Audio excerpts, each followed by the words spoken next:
Students, இதில் நம்ம Bhagyalakshmi serial Vijay டிவியில் நான் பார்த்துட்ருக்கேன்.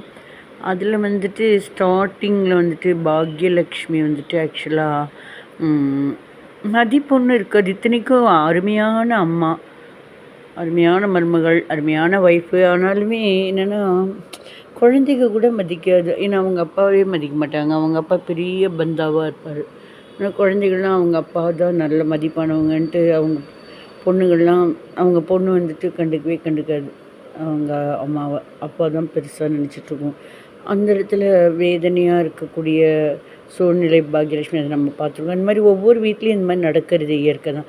ஒரு 90%ன்னு சொல்ல முடியாது, மேக்ஸிமம் எல்லா வீட்லேயும் இப்போ டாமினேட் பண்ணுற ஹஸ்பண்ட்னா ஒய்ஃபு சாஃப்ட்டுனா அந்த இடத்துல ஆட்டோமேட்டிக்காக எல்லோரும் அவங்க பக்கம்தான் சாய்வாங்க. அதே மாதிரி ஒய்ஃபு டாமினேட்னா ஹஸ்பண்ட் சாஃப்ட்டுனா எல்லோரும் ஒய்ஃப் பக்கம் சாய்வாங்க. ஸோ இதனால் வேதனைப்பட வேண்டிய அவசியமே கிடையாது இல்லையா?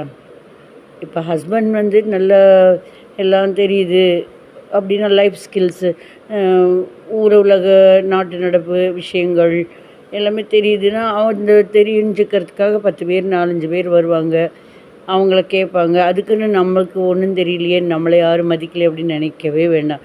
அவங்க ஒரு விதத்தில் திறமைன்னா நம்ம இன்னொரு விதத்தில் திறமையாக இருக்கோம் இல்லையா? அதை நினச்சிட்டு சந்தோஷப்படலாம். சரிங்களா?